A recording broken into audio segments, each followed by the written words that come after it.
Okay. Hi, welcome to the May 2023 Community Board Landmarks, Community Board 3 Landmarks Committee meeting. My name is Sandra Strother and I'm the chair of the committee. We're going to start with approval of the last month's minutes. And then we're going to go on to hear a certificate of occupancy of appropriateness, for St. Augustine's Church. We'll also have the minutes by roll call. We'll accept the minutes and attendance at the same time. So we can basically see, we're small, we can basically see that Linda Mitchell and David Adams is here. Right now, the only one missing is Jeanette Kim. Do we all approve the minutes of last month's meeting? I would like to make the addendum to add my email as an addendum to the minutes concerning my David. absence. Okay, David is adding an amendment, an addendum to last month's meeting because he missed the meeting due to religious reasons. He wants that on the record. So we approve the minutes, everybody? As amended. As amended, yes. Mitchell, you have to unmute yourself. I was not present at that meeting, so it's not appropriate for me to approve. Well, if So how do you vote? excuse me, if you're absent and it says you're absent, then it is appropriate. Because it says you weren't there. Well, how could I approve minutes for a meeting I wasn't present at? Because it says you weren't there, so whatever happens, you don't know about. You don't have to approve it. You don't have to approve, right? I just find that what's that rule, circular ruling? Okay, so we have presenters today, right? Linda? Excuse me, if Mitchell and do. I wouldn't approve, you I'm don't going- have Um, enough people approving. Okay. Usually the best thing to do is ask if there are any objections, Sandra. That way Mitchell doesn't have to object. Oh, okay. Next time. I'm sorry. All You right. know, this is my second meeting, everybody. I think our first presenter on the C of A for St. Augustine's is named Michael Middleton. I'm going to add him to the panel.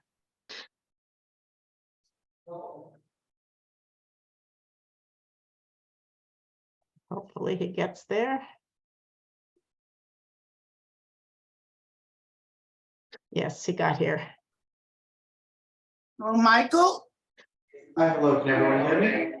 Hi, welcome to CB3. We're ready for your presentation. Can everyone hear me? I apologize.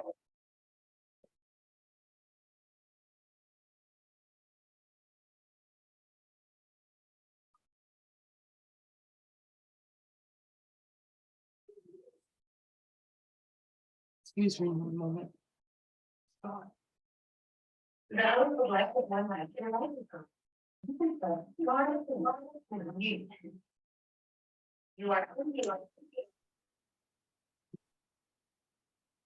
Hey, Michael, I think you can speak in on your phone now. I think I've got it right. Okay.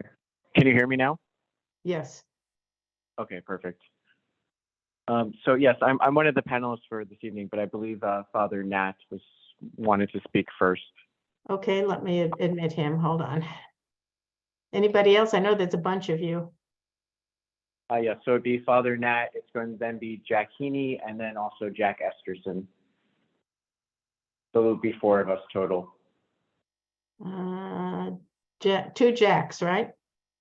Yes, Okay. hang on. And the father will be first. correct. The father's first and two jacks. Yes. And Okay. who's the last presenter? I'm sorry. It's Jack Heaney. He's here also as well. Everyone's here now. There we go. Okay. Hello, everyone. How are you? I'm Jack. I'm one of the co-developers. My colleague or our colleague Rick Azar should also be on. Okay, hang on. Let Is me. he in the waiting room as a potential panelist? Not yet. You say Richard? Oh, Rick. Rick, Okay, hang on. Rick Azar. Because All right, there he comes. So I think we'll let Rick kind of kick things off as an introduction.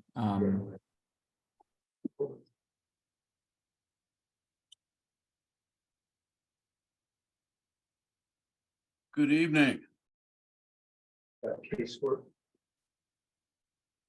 We'd like to get started this evening with Father Nathaniel. He has some comments, at which point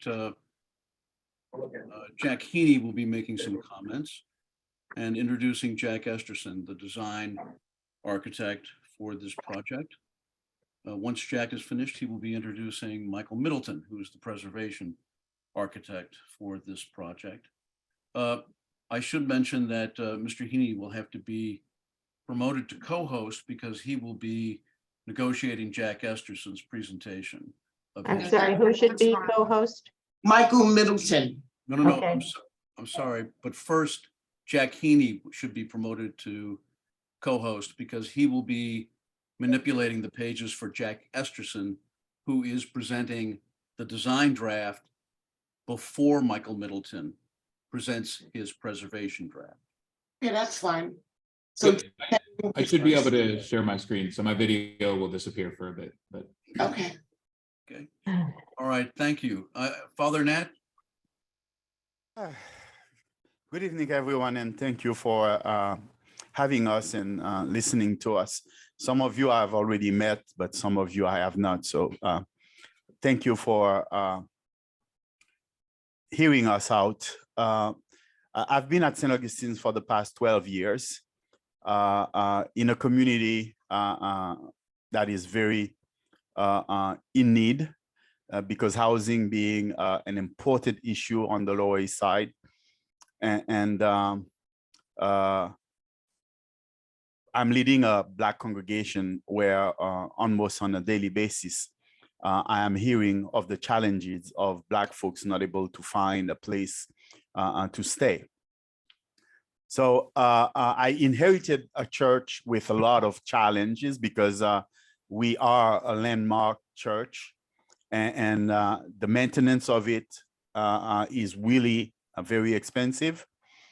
And with a congregation that's in Dangling, we are now maybe 30 to 40 people attending church regularly.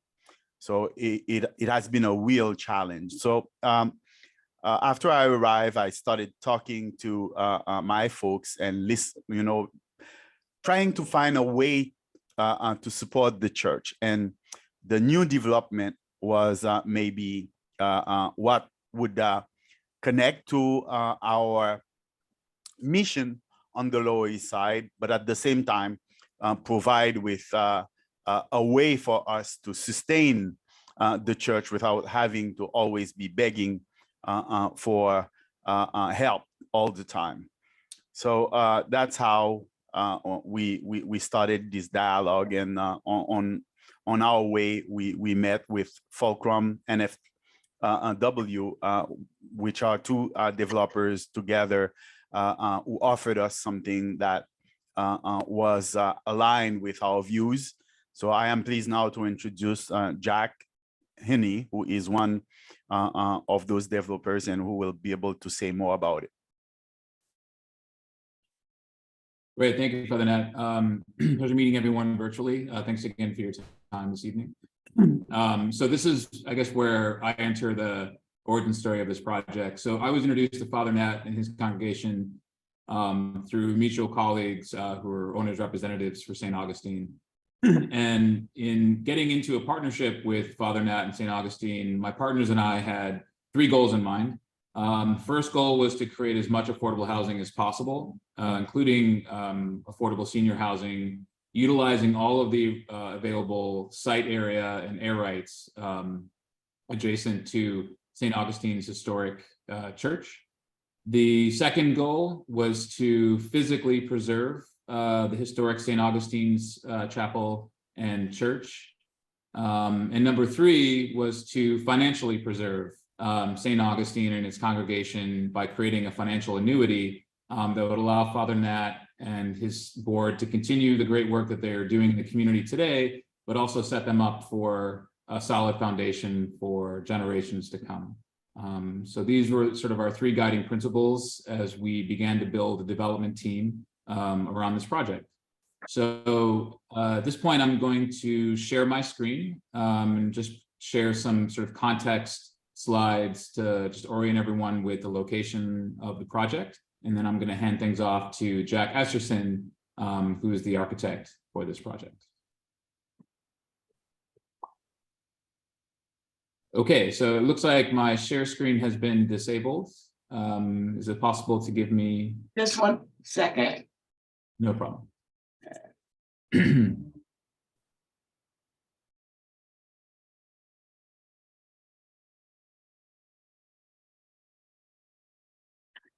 Oh, bye. Yeah. There you go. All right, thank you so much. Oh, still disabled. I just did it. Oh, wait, oh, there we go, now it works. Okay, thank you so much.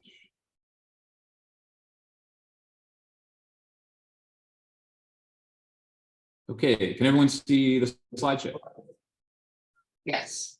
Looks Oh, it looks good. like my video. Hold on. Okay, great. So this is a sort of site or neighborhood plan showing the project site in context. It's the Vladeck Homes and the Vladeck Senior Center to the south. Here's an aerial view from Google Earth, again showing St. Augustine in the context of the surrounding neighborhood. This is a close-up aerial view, and to the left are actually historic photos after the extension was added to the church in the early 1960s. So we'll get into the project and the program in a bit more detail, but the general idea is that we're going to be preserving the landmark church, but demolishing the 1960s era school building, which is no longer of use and has become a financial burden to St. Augustine. Here's another aerial view from a different perspective. To the upper left is the zoning map showing that we are in an R72 zone with a commercial overlap from the site next door. Here's some existing site photos of both the school extension as well as the historic church. Here's some more detailed photos of the historic church, particularly where the 1960s era school building abuts the church, and as well as some interior photos. And here's some additional photos. These are all historic, obviously. And at this point, I'm going to hand things over to Jack Esterson with Think Architects to kind of broadly lay out the design intentions for this project. Jack? Okay, thank you, Jack. And thank you everyone at Community Board 3 for your time. We are really excited about the project. We've been working with the team now for about, what, 3 or 4 years. Think Architecture, I'm a principal at Think Architecture. We do many different kinds of architecture, but we specialize in affordable housing in New York City, and we've been doing it for a very long time. We really believe in high quality architectural solutions, no matter where it is or what the demographic is targeted for. So very excited about designing a building next to this beautiful landmark church. Our strategy is to design a very simple, elegant tower that accommodates the number of units the client needs. And it sits on a base which contains commercial space, additional space for the church as a community facility, and the lobby to the residential sector of the building off of Madison Street. So instead of just a very simple base with a tower sitting on top of it, we wanted to create a more of an interplay between these two elements. The lower element being clad in a dark gray or sort of medium gray that would relate very much to the church tonality and texture, And on top of that, that base would be a much lighter tower made of light, warm gray panels going up to 21 stories. But instead of just a simple plinth, we wanted the tower and the base to integrate and intermingle, so to speak, more than a simple plinth. So in a sense, the base kind of spirals up and integrates into the tower in what we think is a more interesting solution. So the commercial space off of Madison has a roof, which is a garden, a landscape terrace, which separates the tower from the church by 30 feet, which is the minimum rear yard. And then we have invented a kind of what we call an interstitial zone between these two elements as a kind of reveal in that darker gray color. Let's go to the next slide, because that one's very diagrammatic. And as you can see, this darker gray zone, which would be brick, sort of spirals around the tower so as to break down the mass of the tower, so it seems less, less massive. Next. Great, thank you. And this is the more articulated scheme that has actual windows and materials seen in an aerial view in its broader context. And we wanted to look at this to see how it relates to the neighboring buildings, the NYCHA housing to the south, and to the west, the Gouverneur Gardens towers, which are coincidentally also 21 stories, that pair of towers. And there's a few other towers that are very similar within a block or two of our site. Next. And we're zooming in and we're looking at, of course, from the air. Interestingly, up till a few weeks ago, we had this tower and the church and a sort of mediating wing, which was 7 stories. We have since been working with LPC and have reduced it to 2 stories, which is that small pavilion next to the church as a kind of mediation of scale from the church to the tower.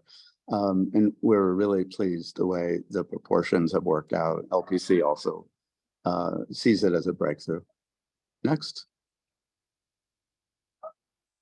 And so again, we're spiraling. These are views from the south and what a bird would see along Madison. You can see on the ground floor, there's a retail component.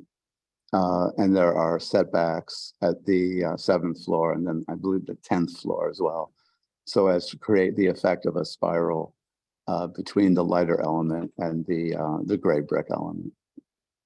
Again, the gray brick is meant to relate to the church. The windows would be deeply set. It would have a much, more solid masonry feeling, not mimicking the church, but referencing the church. Out of that base comes a very, very lightweight gridded tower. Next. And these are elevations.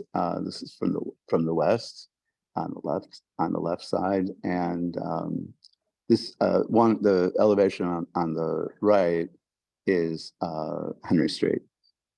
So there's the church, there's the amenity pavilion to the left of the church, but that's recessed about 100 feet, and then there's the tower behind the church. So there's really three visible components, and the side elevation, and then on the right is the Madison Street elevation with its retail component or commercial component, I should say. On the ground floor, the lobby to the residential tower is on the far right. Again, the darker gray brick, and then the setback to the tower. Next. Jack, you're doing a great job. Thank you. I love this slide because it's what we celebrate about this project, which is a view from Henry. The drawing on the left shows the current annex. And the annex is a building of not terrific distinction, but maybe more problematic is the way it kind of attaches itself to the corner, the southeast corner of the church, and by doing so, actually eliminates one of the 5 stained glass windows back in the 60s. And that's been concealed, that stained glass window, for many decades. The drawing on the right is, of course, the proposed. So we have the tower and then this 2-story metal and glass pavilion. It's really designed to be very lightweight. In fact, in contrast to the church, not to mimic the church in any way. And this amenity pavilion is separated from the church by a glass link. And in so doing, we have revealed and restored the southeast corner of the church. We've released it from this annex that consumed the corner. We will be restoring that stone wall in the corner, as well as the 5th stained glass window. In a sense, we're freeing the building from this attachment from the 60s. And this is an aspect of the project we really love. Next. And we're just zooming in to see a little bit more detail. I think there's one more that's even closer, so that you can see the contrast between the very old architecture and the new architecture, which was certainly encouraged by the Landmarks Preservation Commission. Don't mimic the church, complement it, but don't mimic it. So the strategy here is that amenity pavilion relates to the cornice line of the church, but is distinctly modern and lightweight in comparison to the church's thick stone walls made out of schist, which is a stone that was commonly used in the 19th century. Next. Jack, before we jump off the slide, I do also want to point out that as part of the restoration program that Michael will be discussing later, we'll be adding a new balustrade to the tower to basically provide a new path, so to speak.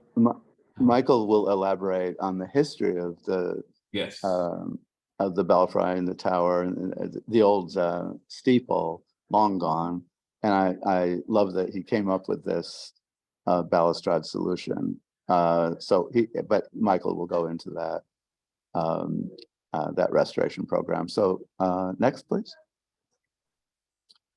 As I said, we're zooming in. Pretty soon we'll be inside. No, we will not go inside the building, but a detail of the 2-story piece in that pavilion on the ground floor are additional church spaces, most notably a large reception room, which will front onto this forecourt in front of it, alongside the church. On the 2nd floor of the pavilion are amenity spaces for the residents that will open out onto the 2nd floor terrace to the west. Next. We also were asked to take our drawings and really put it in photographic context. Our drawings tend to be very cleaned up, right?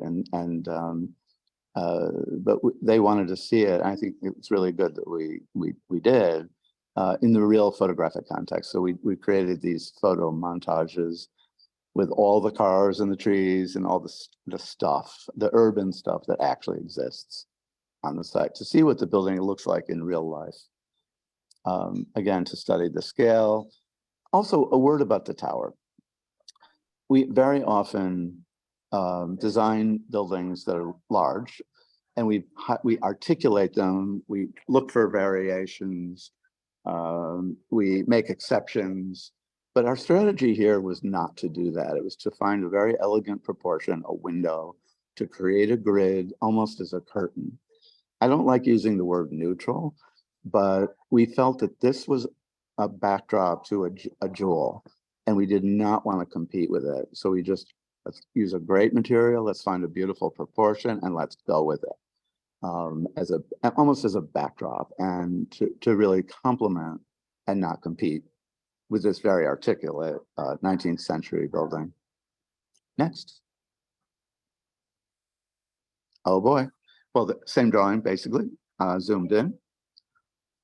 I think at night also, this could be very striking. We are reinventing this forecourt to the left of the church for reasons I'll speak about in a minute. And beyond that, you'll see this kind of glowing activity with the residential amenities and the church reception hall in the pavilion. Next. This is an important drawing because what we're this is a section cut through the forecourt that we just saw in the last picture. And we're kind of reinventing the forecourts. It is currently, it's a ramp down to the cellar. And it provides ADA accessibility to the cellar, but not to the church sanctuary. So what we're doing is we're taking the level of Henry Street and we are ramping ever so slightly up to the level of the church sanctuary. And then you turn into that glass area on the left, which serves as a new entrance to the newly built church space, as well as to the sanctuary. So in so doing this, we will provide 100% ADA accessibility to the building, including the sanctuary, which currently does not exist. So, and the other thing is the forecourt will not only provide ADA access, but it'll also be a kind of lovelier space. Right now it goes down to the cellar. This will rise ever so slightly up to the sanctuary level, which will also mean a re-landscaping of the project. There won't be all these ADA ramps and railings, and it will be seen more as a social space for outdoor activities in good weather, as well as really a nice and sort of announced entrance to the new church space. Yeah, next. Oh, I'm so sorry, Jack, hold on. Go back, please, I'm sorry. This drawing also tells the story of the so-called released corner on the left, which is to the right of that bluish glass link. That whole area is where the annex is currently attached. We will be demolishing the annex. That portion in slightly lighter gray will be the old stone wall restored once the annex is removed. And that stained glass window on the left will be restored and replaced, which I just love that. It's just finally completing a facade that was concealed for many, many years. Next. Closer in, again, as encouraged by landmarks, simple, elegant modernism next to the early 19th century was the strategy here. This blue piece is the main entrance to the new church spaces that we're going to be creating on 2 levels, actually, the ground floor and the cellar, and highly contrasting with the old architecture and linking to the 2-story amenity pavilion on the left. Next. Again, another photo montage. This is from quite a distance. The church is on Henry Street, but this is looking across a playground farther north. So this is what you would see if you were a block away from the church looking south with the tower behind it. Next. And basically the same view. You're now kind of in the playground, looking at the relationship between the tower and the church. Next. Yeah, so this is a cross-sectional drawing. One will never experience the building this way. It is sliced through the new church space that we are creating. On top of that church space, and also on top of the commercial space, is a generous landscaped terrace for the use of the residents in the tower. Again, to the left is the amenity pavilion. Now, the tower looks odd because it's actually sliced, and on the top of the drawing, the reason we did that is we wanted to show the detail of the top of the building. very often modern buildings are just kind of cut off, like so much sausage in a way, but we wanted to make the top of the building a bit of a crown, just a little bit of more detail to create a more finished ending or a more dignified top to the building, with just a little bit of detail at the parapet. Next. Side view on the west side of the church with again, we're repeating the glass link.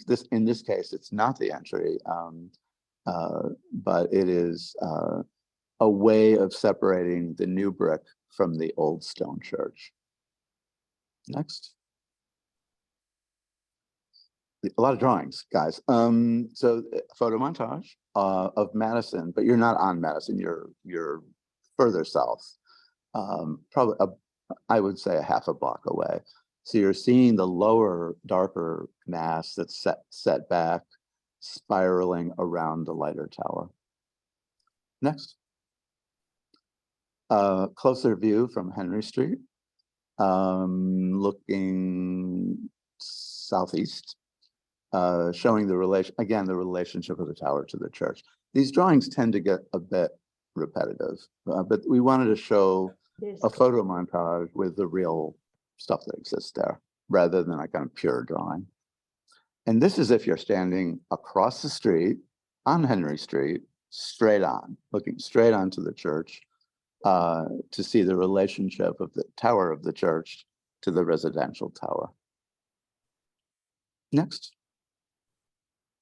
And this is further down Henry Street, further west, about a block and a half, seen from that distance, seeing the church on the right, and I'm sorry, the church on the left and the tower on the right, and one-story commercial building in the foreground. This is seen from across Madison. At this point, you're in the NYCHA housing, about a half a block away, looking to the north. Again, the one-story commercial building to the left of the tower. Next. We're almost done, folks. This is an interesting view. You're way down now on Henry. You are looking at the Gouverneur Gardens towers. There's two of them. And as I said, they happen to be 21 stories. And you are, of course, looking at the 21-story proposed tower in the background. Next. Cross-section, simply to show it's sliced right through the middle of the church and through the middle of the tower, to look at the relationship between the two buildings and the space between them, which is where the landscape terrace resides on top of the church amenities. Next. Floor plans, cellar, which we may not necessarily dwell on, but it is the existing cellar in the church and the new cellar on the Madison Street side, which is mechanicals, commercial space, and church amenities as well. New commercial kitchen for the church on the basement level, serving that large space under the main sanctuary. Next. And this is the ground floor with the reinvented forecourt on the bottom of the page, the church sanctuary, the new commercial space on Madison. The yellow is lobby for the tower, the residential tower. The darker blue is that reception hall for the church. So the sort of the medium blue between the commercial and the church is new space, and so is the dark blue. And the strategy there, which I really love, is to reveal the back of the church, which has not been seen since the early 60s because of the annex. So you will walk into this new space and you will see the old stone walls of the rear of the building as part of the interior experience as you walk through this new space. So again, it's new meets old, almost like an archaeological find of some sort, and a really nice contrast, I think, between old and new. Next. this is the second floor. So in, again, above the church space is the landscaped courtyard. So one can go from Madison into the lobby of the building, up a rather generous staircase to the second floor. The darker yellow color are residential amenities like a community room, a lounge, laundry. And then you can go out through glass doors onto the second floor terrace. Next. And then lots of floor plans of the tower as it gets smaller and smaller as it goes up because of the setbacks that we have created. Again, to sort of mitigate the mass of the building and to, I guess, to make it more user-friendly and visually interesting. We have a total of 120 apartments on floors 2 through 21. Studios, 1 bedrooms and 2 bedrooms. And then on the roof is a decorative parapet and a mechanical penthouse and the inevitable mechanical equipment on the roof. So the parapet, which is really an extension of the architectural grid, conceals all the mechanicals so you don't see them. It's also something landmarks pretty much mandates. So I think that might be the last image, Jack, right? Oh, sorry. So we're starting to look at materials and for that, especially for that lower zone that I mentioned, that would be thicker brick walls, windows set back deeply, a modern interpretation of that kind of masonry architecture of the church without the intention of historical mimicking, which we would not do in this case. And this, I think, is perhaps the last image, right? Yeah. Okay. Thank you, Yeah. everyone. Thank you. So we'll hand things off to our colleague, Michael Middleton, who will go through the restoration plan for the historic church. Thank you, everyone. Just let me share my screen. It's also saying that the host is disabled, the participant screen sharing for me as well. Okay, 1 second, Michael Middleton.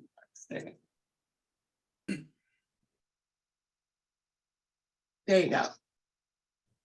Okay, let me try one more time. Yes, it works. Thank you. And then I just want to confirm that everyone can see my screen now. Yes. Yes. Perfect.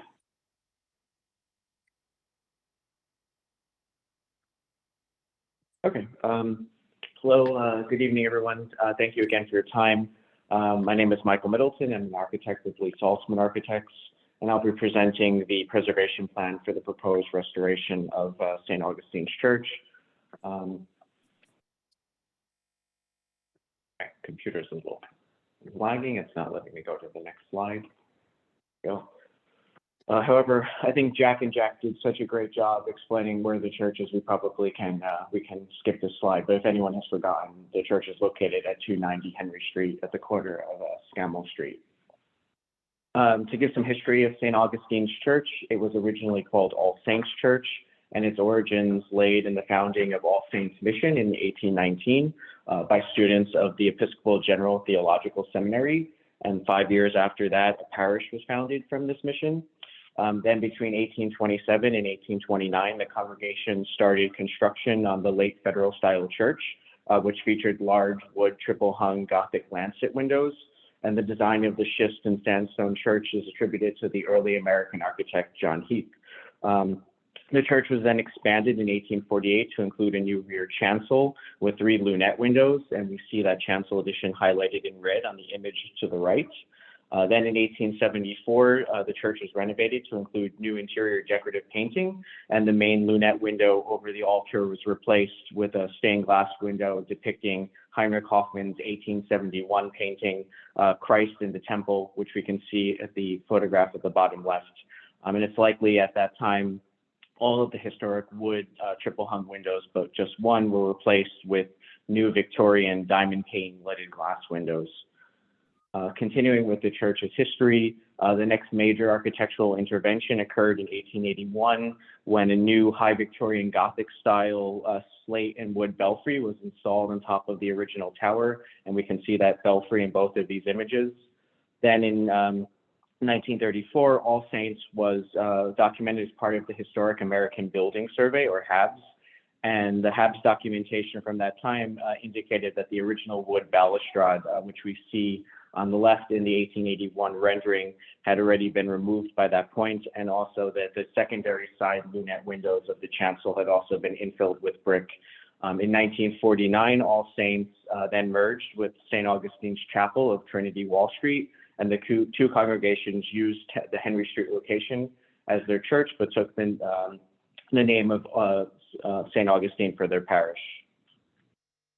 Moving on to more recent history of the church, around 1960, the architectural firm of Adams and Woodbridge were engaged by St. Augustine's Church to design a new mid-century modern style annex building to the rear of the church, again, which Jack and Jack discussed. But in addition to the erection of a new annex, Adams and Woodbridge were also tasked with the renovation of the 1829 church, which included the demolition of the circa 1850s rectory, which was at 292 Henry Street on the adjacent lot where there's currently a courtyard. This renovation also included the demolition of the 1881 belfry, which was intended to be replaced with a new colonial revival style steeple, which we can see in the rendering here, though that was never completed. At that time as well, in 1961, there was the removal of the Victorian diamond pane stained glass windows and the last remaining wood triple hung wood window. And all of the windows were replaced with the current aluminum framed pastel colored stained glass windows and projected glazing that we have on the church currently. As part of the addition of the annex, the south and east elevations of the rear chancel were clad with a new emperor brick, and this also encased the rear side of the central lunette window. And as Jack had mentioned, the annex as well wraps around onto the east elevation, and that it also has concealed the southernmost window bay on the east elevation. And the two windows in that bay have been infilled with CMU. And then lastly, it was planned for the installation of new concrete buttresses between each window bay on the east elevation. However, only one of these was completed. Then interestingly, just 5 years after this was all planned, St. Augustine became designated as an individual New York City landmark. And then a decade after that, St. Augustine's became independent from Trinity Wall Street. And then lastly, St. Augustine was listed on the New York State and the National Registers of Historic Places in 2004 and 2006, respectively. So now to discuss the proposed preservation plan, or this restorative scope of work as part of the 74-711 agreement. Starting with the north of the primary elevation, I'll go elevation by elevation, showing the proposed scope of work, which will be divided by materials, so masonry, wood, metal, etc. Each will have its own color, and then the conditions and their locations will be key to the elevation drawings. So really starting with just overall scopes of work that are going to be applicable to all elevations. The entire facade is proposed to receive a general cleaning based on the results of testing to determine the gentlest, most effective products for cleaning. In terms of the schist and sandstone masonry, generally repoint open or deteriorated mortar joints with new mortar to match the originals in color composition and tooling per the findings of a historic mortar analysis. Repair masonry cracks with new composite mortar patching to match the adjacent historic stone, and then replace cracked or highly deteriorated sandstone elements with new to match the originals. And we see a good example of that at the photograph at the top left of a Springer stone, which has cracked and has already been repaired once and has subsequently failed. And then lastly, for this slide, strip the non-historic coating 100% from the bottom water table, the sandstone water table, to restore its historic appearance. Continuing with sandstone, provide full unit or partial unit replacements for the 3 decorative sandstone door lintels over the 3 main entry doors. These 2 are exhibiting cracking, in some case full unit cracking, as we can see in the picture to the second picture from the left. And also they've been previously applied with a composite mortar patching, which is as well as subsequently failed. And we see that at the photograph at the top left to the left of the tower. And then in addition, this elevation, we're seeing brick cracking. So the plan or the proposal is to remove these units, salvage them, and then repair them with stainless steel pins and epoxy, and then reinstall them in their original position and location. And then lastly, remove the highly deteriorated entry step assembly photograph of which we see at the bottom left, and replace this with new cast stone units for their appearance is to match the sandstone. Moving on to the scope of wood repair, generally for all wood elements, strip existing paint at all wood elements, particularly the entry doors, the main cornice, the pediments, the rakings, and then survey the conditions of the underlying substrate to determine wood repairs such as Dutchman or epoxy consolidation as necessary, and repaint all of the wooden elements per the findings of a historic paint analysis, which is intended to determine the original paint color. The cornice at the tower was found to be in highly deteriorated condition, and therefore it's recommended to be replaced 100% with a new wood cornice assembly matching the original in profile and species. In terms of metal repairs, there's not many metal elements at the church, but first would be the scrape prime and repainting of the existing tower louvers, photograph of which we see at the top left, and then the metal fence assembly, which is to the west of the church. So the idea would be to remove it, bring it to a shop to be surveyed, repainted, deteriorated elements to be repaired, and any missing elements would be replaced in kind. So the scope of work I just was describing really falls into the categories of maintenance and repairs. In addition to this, as part of the 74-711 agreement, the team is proposing additional purely restorative aspects as part of the preservation plan. And these efforts are largely intended to return the church more closely to its 1848 appearance prior to the Victorian renovations of 1874 and 1881, and the mid-century modern renovation, which took place in 1961. So here we can see a side-by-side comparison of the current appearance of the church to the left and the proposed restored 1848 appearance on the right.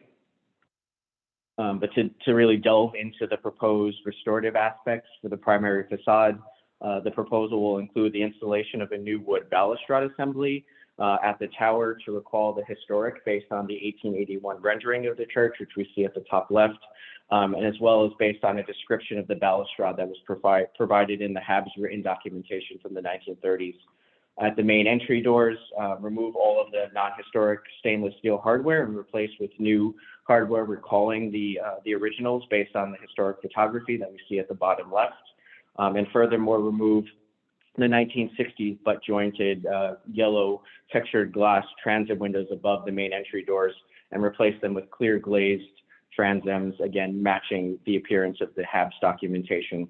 And then also at the center entry doors, remove the non-historic Gothic style lighting fixtures and replace with new to recall the design of the originals, again, seen in the historic photograph to the bottom left.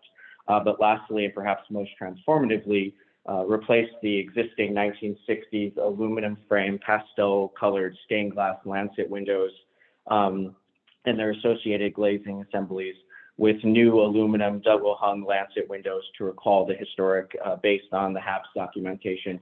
So we see an excerpt from the Habs at the top right. At the time of the Habs documentation, there was only one original wood window. It was a triple hung window. It was on the side elevation, but the windows on the primary elevation are smaller than at the nave, and therefore we believe they were double hung and not triple hung originally. So moving on to the west elevation, again, I'll start with the repair scope, but it really will receive the general scope of work as I described for the north primary elevation. So I'm just going to highlight the scope of work items that are specific to the west elevation. So a couple of items that do differ from the primary elevation include the repair of open or previously repaired cracking in schist masonry, such as we see at the top right with new mortar. And more extensively, the west retaining wall was found to be bowing in extremely poor condition, and we can see that in the two photographs to the left. So the proposed scope of work is to completely rebuild the schist retaining walls and add in new accommodations for water drainage. And the idea will be to remove, salvage, and reinstall the existing schist masonry. In terms of sandstone elements on the facade, remove the previously applied inappropriate cementitious cracking that we see at the repairs that we see at the windowsills, and replace with new composite mortar patching to match the adjacent stones. So we see an example of this at the top right. And as with the primary facade, the idea would be to strip the non-historic coating 100% from the sandstone water table, and where units are dislodged, remove them, salvage them, and then reset those units. So we see the coated water table and a dislodged unit at the center top photo. And then in addition to this, one of the brick enfranements at the cellar windows was observed to be separating from its masonry backup. So at this location, the plan would be to remove and salvage the existing brick units and then reinstall them back to stable substrate using stainless steel pins. Further scope of work at this elevation would include the restoration of the existing wood 10/10 double hung window assemblies at the cellar and their window guards. General work for this would be the replacement of deteriorated glazing putty, repair of wooden elements as required with Dutchman or epoxy consolidation, the installation of new perimeter sealant, and repainting the assemblies based on the findings of a historic paint analysis. And then, as I've already mentioned, in terms of the west fence assembly, the fence assembly runs the entire length of this elevation. So again, to remove it, bring it to a shop to be repaired. And then going back to the west retaining wall, the fence assembly is actually set into the bluestone copings at the top of that retaining wall. So these two will need to be removed, salvaged, and reset. So again, we can now see a quick comparison of the existing west elevation to the left and the proposed restored elevation to the right. And again, a major restorative aspect will include the replication of the historic wood balustrade at the tower. In terms of the windows here too, the proposal is to remove the existing 1960s aluminum stained glass windows and replace them with new aluminum window assemblies to recall the appearance of the original wood triple hung lancet windows. We're proposing that the bottom two sashes of these windows operate as a double hung window, while the upper sash and the triple sash and the transom will be fixed. And in addition to these items, we're also proposing to replace the existing non-historic cellar paired door assembly with a new wood paired door assembly with a transom above, which recalls the historic doors per the historic American Building Survey documentation. And we see an excerpt from the drawing of what the original door configuration looked like at the bottom left. And then moving on now to the south or the rear elevation, and as it's been mentioned, this elevation is largely concealed, has been by the 1961 annex. So again, this elevation will receive the same level of masonry repairs as previously discussed. However, both sandstone and brick units were found to be more deteriorated here on this elevation. Some showing considerable surface loss, and we have an example of that. The photograph to the left of the tower, that's sandstone Springer unit, which is highly deteriorated. And as well, so because of this, the proposal is to survey and sound all sandstone units on all facades, and then depending on their condition, either retool them back to stable stone or replace them with new units to match the originals in appearance, profile, and tooling. And then as well, there's deteriorated and surface spalling brick units, and we see an example of this to the top right, where we're seeing examples of this. Those are to be removed and replaced with new units to match the originals in appearance, profile, and texture.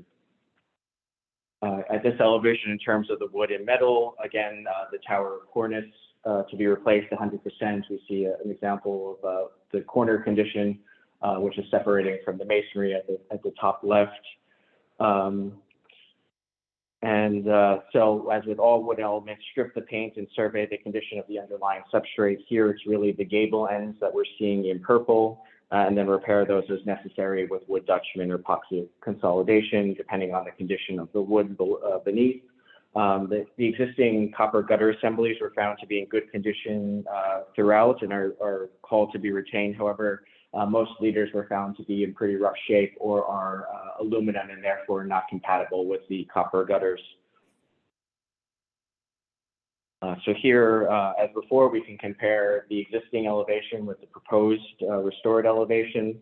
And really with the demolition of the annex and the construction of the adjacent development site, a large amount of the south elevation, which has been concealed really for the past 60 years, will now once again be re-exposed. I think it's really quite a transformation of this particular facade. But really to delve into the restorative aspects for this elevation, it will include again, of course, the replicated tower balustrade.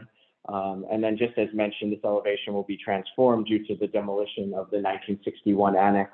And this includes the removal of the emperor brick cladding at the south and east elevations of the chancel, which will re-expose the original masonry. And we're anticipating that the removal will require 100% repointing and selective repairs to the original substrate.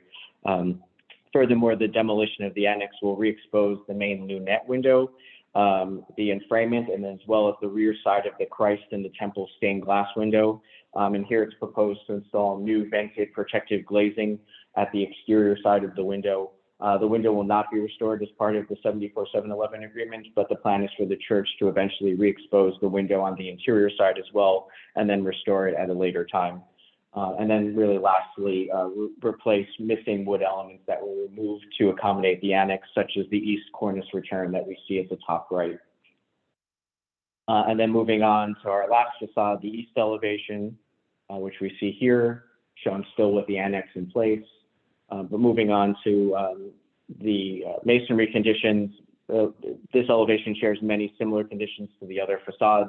And will require generally repointing, crack repairs, replacement of deteriorated brick and sandstone units, examples of which we can see it in the three photographs here. And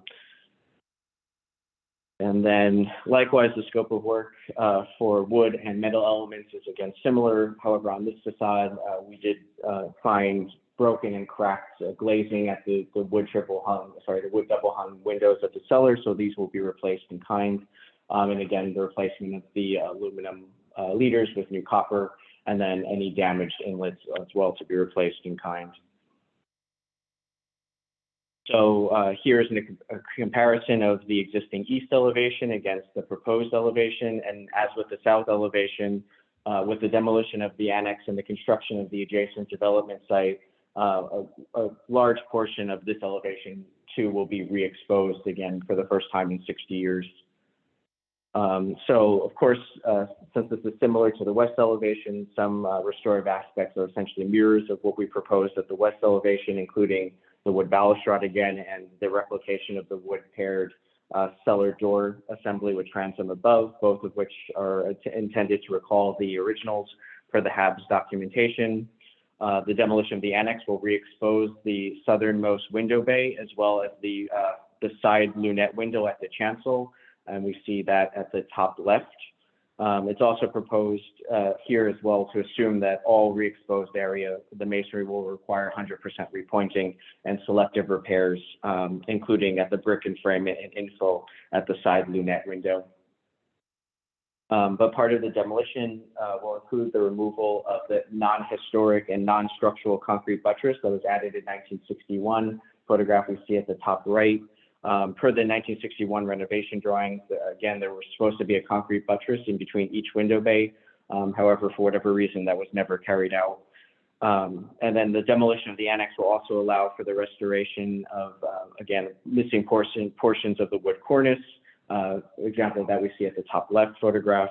And then, of course, as well, the replacement of all the windows on this elevation, the lancet windows with new triple hung aluminum to recall the historic, and especially in the case of that re-exposed southernmost window bay, the cellar window as well will be re-exposed, and the plan for theirs to install a new wood 10 double hung window assembly to match the others. So with that, that concludes the preservation plan. Again, thank you for your time, and I'm happy to answer any questions. Okay. Thank you. Can you stop sharing? Okay. Wow, that was impressive. I've known this church all of my life, and I'm just surprised to know how much we haven't seen over the years that we could have seen. And I'm glad to know we will see it. So first, I'm going to open the floor up to the board members if they have any questions. Well, you know I do. Of course, Mitchell. Mitchell, then David. I was just wondering about What'd you call? that concrete buttress. They must have put it there for some reason. And I just hope that all precautions are taken when it's removed. All precautions will be taken. We actually had our structural engineer come out with us as part of the initial assessment. And as he put it, it was there for no apparent structural purpose. And I think my personal feeling, the only reason I think they were planning on adding the buttresses is because there was that courtyard there. And I think they were thinking it would be a I had a question about the balustrade. It seems to be based on the 1881 drawing that also showed the belfry. So do you think they just, I mean, I assume based on what you're saying that you feel that returning that balustrade is more in keeping with the 1841 church, even though it's based on that 1881 drawing with both the balustrade and the belfry?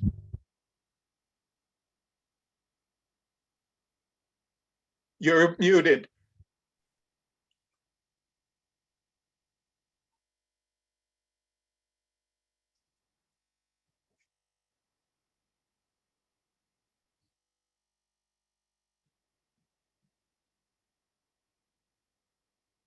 Can you hear me now?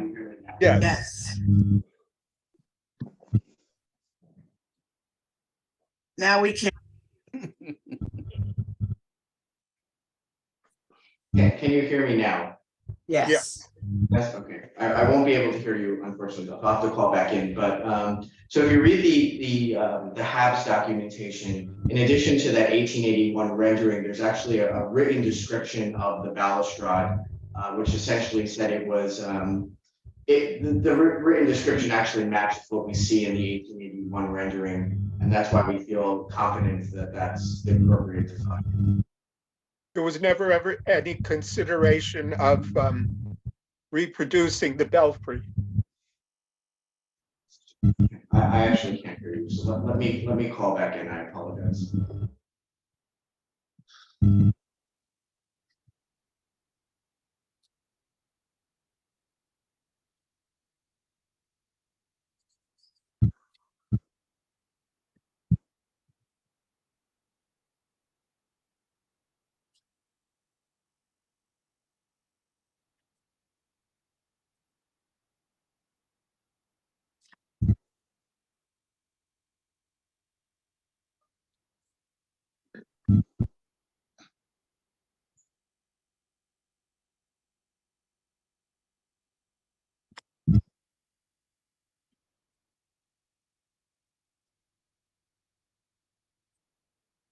Well, I have other questions. Should I go on that don't pertain to Mr. Middleton? Yeah. To the developer, Mitchell? And the architect. Okay, the architect.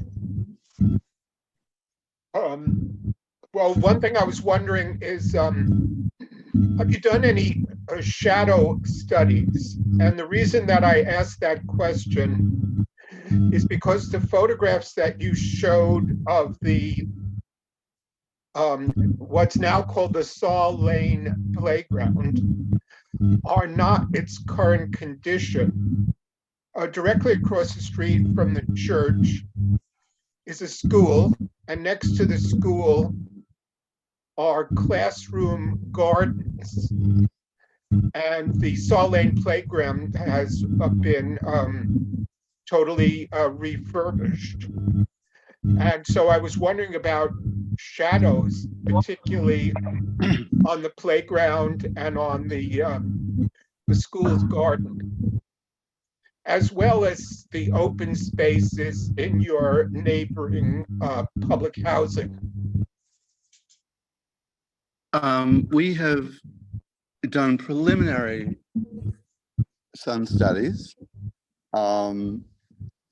particularly, of course, regarding shadows that would be affecting directly the neighboring buildings. We were concerned about shadows, particularly across the street on Madison to the NYCHA housing.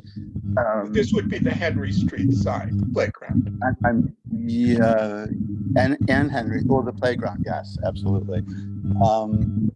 And we can certainly submit though. When you do a 21-story tower, it will cast shadows during certain times of the day.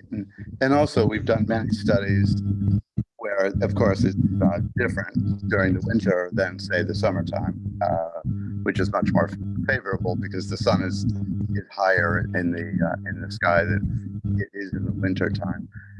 But we can certainly submit those. I think me as an architect saying, "Oh, don't worry, there's no problem, whatever." You need to see evidence and the reality of what really will happen. And certain buildings adjacent to this site are not affected at all, and some are, including the playground, which would be affected in midday. I can't say exactly what time because it varies per season, but it would be affected probably for a couple of hours in midday or late midday. The housing to the south of the site is unaffected completely because the tower is north of it. So that's good news. So we will look with particular focus on its effect on the playground. It's a really good question. Thank you. And Mitchell, I can just add to that beyond whatever studies that the Jack's firm would do, as part of our environmental impact statement, that analysis would be included as well. Mhm. David? Mitchell, I'm not finished. Okay, go ahead. Could you go into a little bit more detail about the three treatments of the masonry of the new building? You said that the darkest portion is a brick, and then Yes. there are two other Yes. surfaces. Yes, I can. I do have I just have a housekeeping request. There's a lot of feedback. I would just ask that anyone not speaking, if you could go on mute. I think David should mute himself. Yeah, well, I didn't want to call him out, but okay, yeah, it was David. Sorry, David. I was going to mute you, but I didn't want to be rude. So, okay, sorry. Please proceed. Yes. The lower level, or what we call the base, which varies in height from 2 stories to 7 to 10 as it spirals around the building, is intended as a contemporary kind of reflection of the church.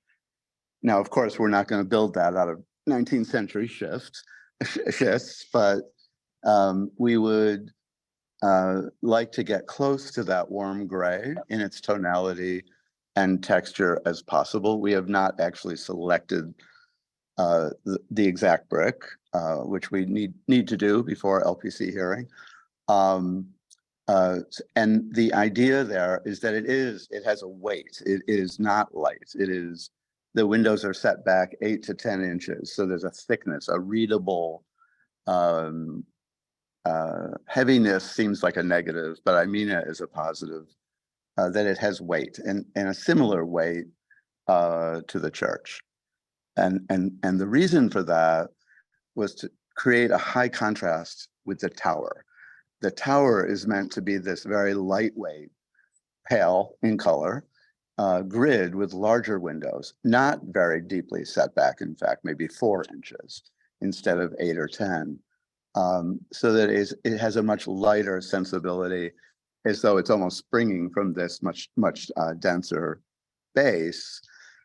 And then the darkest of the gray is what architects call an interstitial zone, which is really kind of a reveal. It is recessed.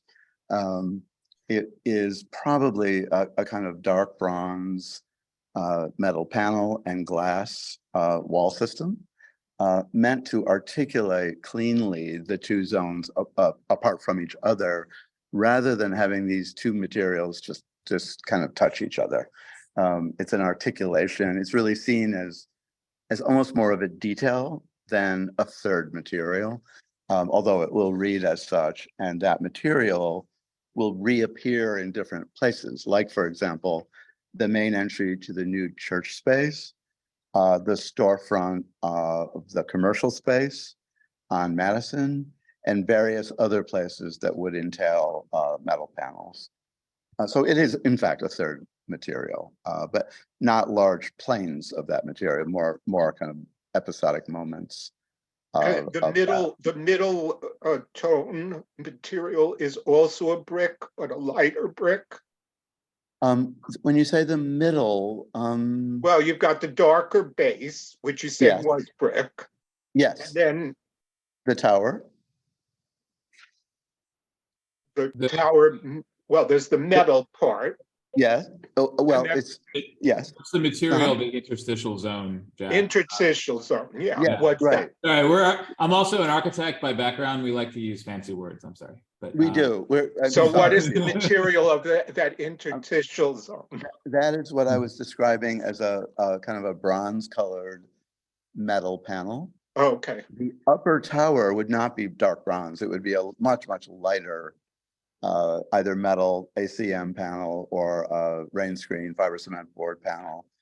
But the intention there would be a warm off-white or a warm light gray.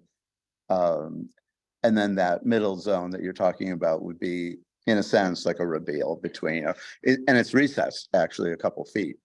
But it would be a darker metal panel alternating with glass windows, because that reveal or interstitial zone is actually a floor of apartments. So it would, it would also have windows. mhm. Would you Yeah. say the bulkhead would be the equivalent of 2 stories? No, I think, Jack, I don't know if you want to go back to any drawings. It would certainly be the equivalent of a story, with maybe a couple feet, because again, we really want to conceal all the mechanicals. And for aesthetic purposes, I want to create a kind of a modern crown in a way. Like Louis Sullivan used to talk about the Capitol, the top of the building that ends in a way that slightly differentiated. So no, it would not be 2 stories. It would be, I would say 12 feet, perhaps. Yeah. In fact, I think the cross section dimensions it at 12, 11 or 12 feet. Yeah. All right, my next questions are for the developer. The R72 zone, without air rights, or just as of right in an R72 zone, how many stories could be built? so as of right, if we just were building on the portion behind the church, it's 6 or 7. Mhm. So the rest of it is air rights and community facility? Correct. So essentially, instead of building, 2 7 or 8 story buildings on either end of the block, we're transferring the air rights above the church to the new Mhm. building to allow us to maximize the available affordable housing. Mhm. And what is the funding that is allowing 100% affordability?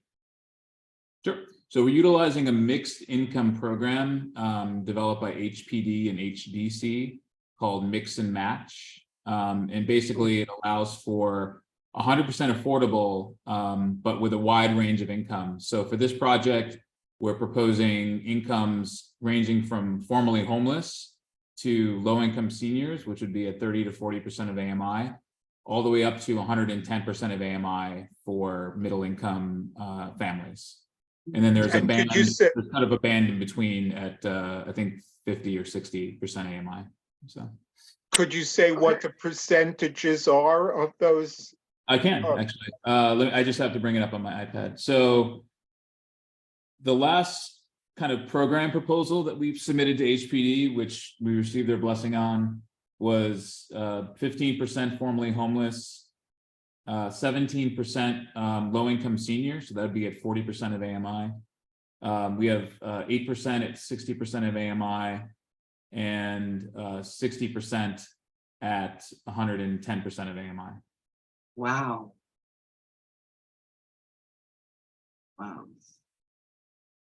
So part of what makes these types of projects possible is the use of low-income housing tax credits. So about, I guess 40% of the building would be subsidized by a low-income housing tax credit investor, which is typically a bank. And then we also will have some additional income from the commercial space to help subsidize the project. So the reason that I'm, as a developer, really interested in these types of mixed income proposals is they're very difficult to do. There's not many areas of the city where it makes sense. The area around CB3 is one of those neighborhoods. But what I think is really cool about it is we're allowing the higher AMIs, the 110% AMI, which is still well below market for the Lower East Side right now. But those rents help cross subsidize the low income units for the seniors and the formerly homeless. And so I think it's just difficult to pull off these types of projects. But again, this is the neighborhood where we can do it. All right, so the 60%, that's 110% of AMI. Right. In a 2-bedroom apartment, for example, what would a rent be? So I'm going off of 2022 AMIs. These are about to get updated for this calendar year. Be $3,100 for a 2-bedroom.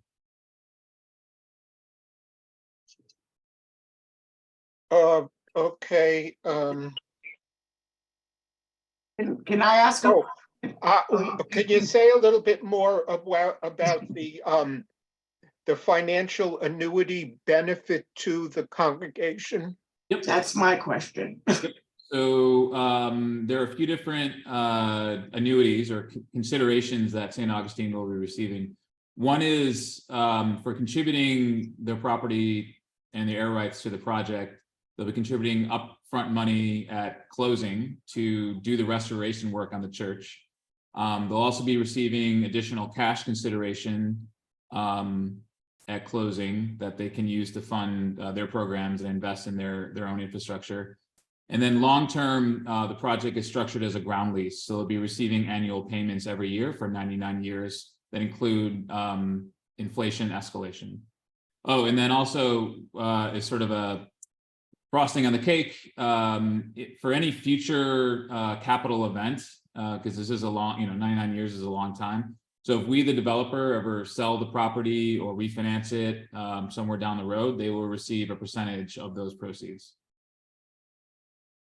And my last question is, what are you thinking about for the commercial space, the retail space? So it's obviously very early on the process. Our ideal tenant would be, a local grocer potentially, or some other relevant neighborhood retail, particularly when considering the tenants in the Vladeck homes. But you know, unfortunately, at this stage, it's hard to get any letters of interest from potential tenants because we're still just too early in the development process. But you know, that would be our ideal tenant. And I would actually kind of throw back to the folks on this call is that we welcome ideas and introductions to potential tenants. So I definitely would like to make my contact info available. And if you have ideas about what you think would be a relevant commercial tenant, or even suggestions for potential tenants, you know, I'd love to have that conversation. So if you We- put your we've, information. I do want to add one point. Okay. With the idea of having as much flexibility with this potential tenant, we have underwritten the commercial rents very conservatively to allow that. So we're not relying on someone to come in. We're not relying on a high paying, call it credit tenant to make the project financially feasible. So please put your information in the chat, Jack, okay? Sure, we'll do. Yeah, no problem. So, yeah, that was my question about the annuity. So of course, that's going to cover the Christ window when it's decided. Yes. So that's a question for the Reverend. Right, No, it's sort of part. So in order for us to get approval for the overall project or the new building, we have to make certain commitments up front with the landmarks to what we're going to restore. And one of those aspects is the putting in the new window. So that's kind of already baked in. that's great, that's great. David, you have a question? I was just looking at the diagrams. I believe he said that the left-hand entrance was a pathway for lower level for the ADA, and they're changing it to go up to the lower, to the first floor, to the basic, and that it would go there and then go into the basement. Was that what I was? What, if I could, I'll clarify that. Currently, the forecourt goes down. I believe the ramps were created a number of years ago to provide ADA access to the cellar. The Undercoff has events and programs. It's a very large space, and that was deemed necessary back then. However, there's no elevator, so you can't get up to the sanctuary. So, and along Henry Street are 3 or 4 old granite risers, and we're not obviously taking those away. So this provides a very kind of almost effortless, like that incline upwards rather than down, you almost won't feel it. It's like 1:30 ratio, and it's not even really a ramp. As you can see from the section, it's very gentle, and it delivers you to the floor level of the main church sanctuary. So now people can access that in wheelchairs or in any kind of impairment through this new landscape, and by the way, much more pleasant landscape forecourt. Then you enter in that glass pavilion, that glass entry, you're in a lobby, and then there's a new elevator that brings you down to the cellar. So that's how you would, and also a stair, one of those open communicating stairs.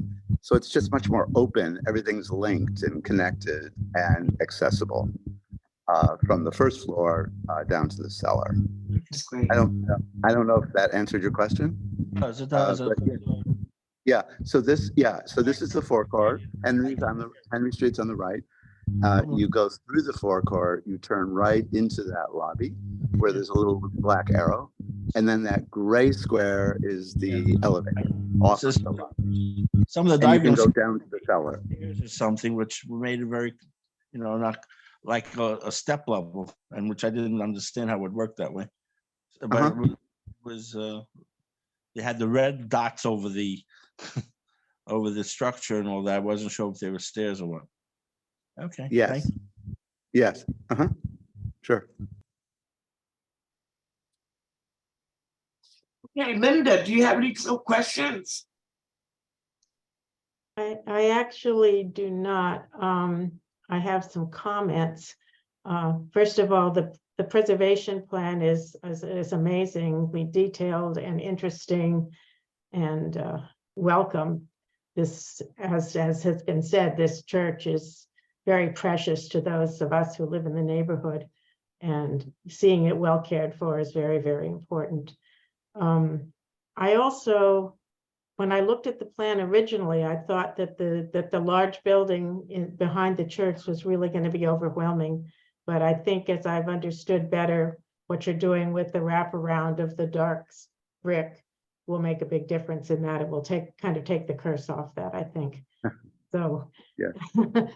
I'm pretty okay with this plan. I wonder about the funding. I'm sure we can rely on LPC to make sure that the church gets an adequate income to perpetually maintain the church as it's required by the 74-711 code. So if that works out, I like it. Me too. I'm really just in awe of all the detail that you took in restoring it. It's just going to be beautiful. I've known the church my whole life. So you think we should vote now, Linda, on? Are there any members of Oh, the public? I'm sorry, members of the public. I'm sorry, forgot all about. So we have, let me have a look at the participant list. We have a couple of hands up. The first one is Trevor Holland. Okay. I've allowed you to speak, Trevor. Can you hear me? Yes. Yes. And I usually hate when people say that, but being on the opposite end is a little weird. But thank you for that presentation. I just have a couple questions, and Sandra, you can help me out because I don't want to bog down your committee with land use questions because I know this is landmarks. So I'm just going to ask a couple of questions. What approvals are you seeking from CPC, if any at all? Because if this goes to land use, I can ask those questions there. So thank you, Trevor. So we're seeking approval for the 74711, which is a specific special permit that allows us to utilize air rights from a landmark structure. And basically, so what the law allows, or the permit allows us to do, is we can't build more FAR on the same zoning lot. But what we can do is we can seek certain waivers to allow us to utilize that floor area that would ordinarily not be utilized above a historic structure. So. And if I could answer your question a little bit, Trevor, this does go from landmarks. If landmarks approves it, it goes to city planning. And it will then show up at the land use committee in due time. Okay, so I'll save my questions for then. I don't want to bog down your committee, but I appreciate the presentation. And it was quite thorough. I've been sitting here since 6:30. So thank Thanks, you. Trevor. You can believe it, that's actually the edited version. So we really there's a lot going on. Thanks, Trevor. With this project. Thank you, Trevor. Next there is How about Richard Moses? Richard Moses. Okay, I've allowed you to talk. Okay. Yes, thank you, everybody, and good evening. I'm Richard Moses from the Lower East Side Preservation Initiative. I think I'm just going to paraphrase our testimony here, and you know, in the interest of time, we did submit written testimony. I don't know if the committee has received it. We kind of did it at the last minute, and in case you didn't. But basically, you know, we believe that the church, of course, is extremely important to the community in terms of its history and its use. And it's really a beacon for the community. We also noticed in the designation report is, you know, it's one of the earliest designated landmarks in the city from 1965. And the report actually talks about new buildings in the future being built on the grounds of St. Augustine. So even back then they were anticipating that new buildings were going to be built. So in general, we're not opposed to, you know, the new tower being built behind the church, and we feel, you know, having seen tonight's presentation, I think, you know, personally, I'm impressed by the level of sensitivity that's shown in terms of trying to harmonize new materials with the existing structure, and but we are, you know, in terms of the relationship of the tower to the church, we do have a concern of that the 21 stories is large. I think, toning down the color in the renderings, because then the renderings that comes across is almost like a white color, whereas you're talking about more of a gray. So I think the toning down the color would help, but it's not an ideal height for us, let's put it this way, but we understand that there are practicalities involved here in terms of making the project work that that need to be considered, especially considering this neighborhood. And in terms of the materials, we didn't review the materials until what we saw tonight, which was very helpful. But I think, it'd be nice to have more information on the tower materials, as well as some more information on the detailing of the windows, such as the window reveals. It's a nice patterning on the windows, but we don't know if it's a very flat facade or if it's a very, if there's a real texture to it. Personally, I would like to see sort of a bit of a texture and shadow lines, as opposed to having a very flush, flat facade here, that would kind of align with the texture that you see in the building materials of the historic building. So I think I covered our major points. Again, we did submit a written testimony, but the final thing is again that which was brought up before, but just that there's a sufficient amount of money put in for the long-term maintenance of the church that will help in the years going forward to make sure that the building remains in good condition.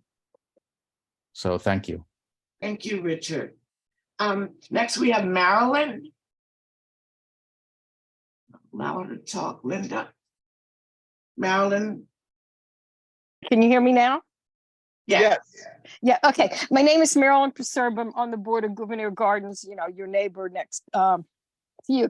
And I have two questions. Will this new tower bring, how close will that be to the existing one-story structure that is there? And the second question is, there will be a number of pilings that have to be put in for this new tower? And if so, will that compromise our one-story building that would sit to the left of you as you look at it from Madison Street? So Marilyn, this is Jack. I'm one of the developers. Yep. I can respond to that by saying the new building will be built to the existing lot line of St. Augustine. Okay. But that building, basically it's going to replicate the footprint of the school. Okay. But the school and your existing one-story building are separated by, I think, at least a 10 or 12-foot driveway. Yeah, there is a driveway there. There was a former street that was demapped, if I remember correctly. That I don't know. I can't speak to piles because we haven't done any probes yet. Okay. To gauge the condition of the soil, but the fact that we have at least a minimum of a 10-foot buffer between the existing building and our site means that we will not need to do any underpinning. Okay. To match, so it's sort of, it doesn't matter how deep the I don't know, does that building have a basement? Actually, it's a good time to ask the question. I don't think so, but I don't really know. Okay. I wasn't familiar when the building was built or any of that. I don't know. Yeah, understood. So what's nice is that DMAP street gives us a fair amount of buffer, so I don't foresee any complications structurally. Okay, thank you. Thank you. Oh, but Marilyn, can I? Are there any plans for that building? Because that's been a talk of much gossip. We had talked about it, and we had but we haven't got anything concrete or going on right now. Okay. So yeah. I'll just share with you that brokers have contacted me. Yes, I think so. I also contacted Father Nat. So yeah. Yes, I think developers have contacted various board members and things, but like I said, we haven't really actively moved on anything. Yeah, and I look, whatever plans you have, we're happy to try to cooperate or maybe collaborate together. But okay, thank so far, you. nothing concrete's ever been presented. So right. Okay, thanks. There's another speaker, Egbert Stolk. Egbert, he's on our team. Okay, his hand is raised. Hi, my name is Egbert Stolk. I'm the director of the Austin Property Services on the bishop's staff of the Episcopal Diocese of New York. It's a long term. Either way, I'm here to show my support for the church, but I also want to actually answer a question that I think maybe Mitchell had about ensuring that there will be enough income for the church and the maintenance. So part of our internal requirements is that the development needs to be approved by what we call the standing committee, and the standing committee requires that most of the proceeds will be put in an endowment and locked in, so that the proceeds can be used for the church, including the maintenance. So we want to, within the diocese, we always strive to create a sustainable solution for future, so that we don't want to have the case that in 10 years or 20 years, when we need to do a new capital repair campaign, that we're in the same position. So we will be working also closely together with the church to make sure that enough money is set aside for maintenance, for future maintenance. And that's it on my. Okay. I have another question. Will the monies that are allocated to the church, will they be up to the discretion of Reverend Nat? No. Oh, I'm sorry. That's free. Sorry. Yeah. Well, it's not up to, from the developer standpoint, it is, but I'll let Egbert opine on that. Yeah, no. So each church is its own corporation, but falls under sort of like the canons of the diocese. So no, usually we have certain requirements in order to approve the execution of the. So no, we want to prevent. This has all been set up as some safeguards, so that not one person or says like, oh, Right. great, I have all this money, goodbye. No. The reason I ask is because inside the church is the oldest organ in the state of New York, and it's inoperable at this point, right? It doesn't work. So that would be great. We were talking about being restored, but we're all concerned about the outside of the building. That's what it's for. Okay, all right. I have, Trevor, your hand is up again, or you forgot to put it down? I see Valentina Jones is there. I'll let Val up first. And Okay. then Trevor's hand is still up. We'll take another. Valentina, let me see, did I? I think I'm Yeah, good. You're okay. Yes. Valentina. Okay. I guess my question is this, I guess what we've always called in the neighborhood, the fellowship hall, which is where all the ramps are now, and there's a kitchen over there. That has been like an area, I think I've been to everybody's repass, baby shower, you name it. St. Augustine tends to be the place that people go. So my question is, I don't quite understand that kind of space with a kitchen. Is that going to be still there? And the other thing is, in terms of, it sounds like from what was described, that the accessible route to the church is going to be back that way and to the back. So I want to know about the accessible, because looking at the pictures, the front of the church still has those steps. So I want to know about accessibility to the church, to the parish, to the service, and accessibility, say, to the community room that has a kitchen. Yep. Accessibility, because that's like a big issue down here, accessibility. Yep. Valentina, thank you for your question. And well, Jack, it's up to you. I'm happy to take it, or you can take it. Yeah, I mean, I can speak to it. First of all, are we talking about the indoor space under the sanctuary? Yes, indoors, because a lot of events happen where, it could be raining or whatever. Yeah. So indoors, that presently it's there on the side where all those ramps are. Those ramps were to allow accessibility into the space where there's a kitchen and areas for tables. Yes. We are building a new kitchen, by the way, a brand new commercial kitchen. And we are also leaving what's called an areaway, which is on the plan that's up right now.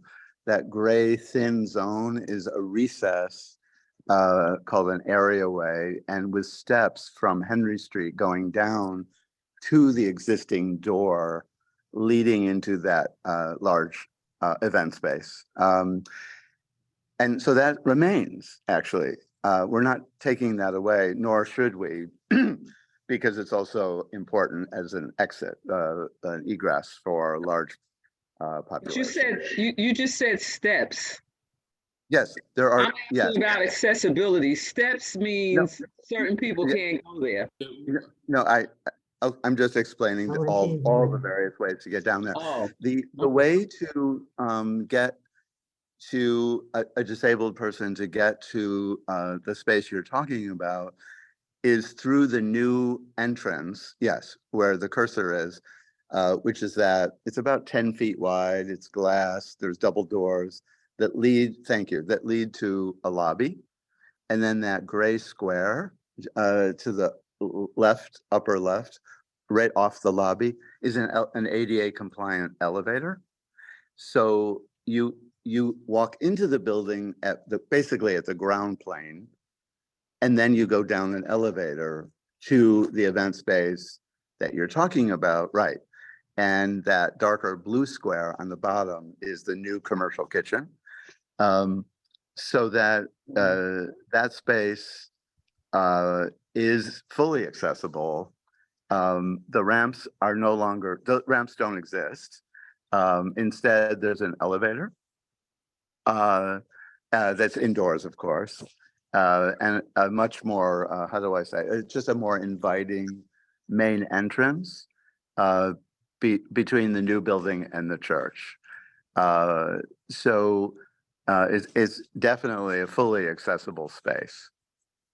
And I will add that to make the Henry Street entrance accessible would be very hard because it is several risers.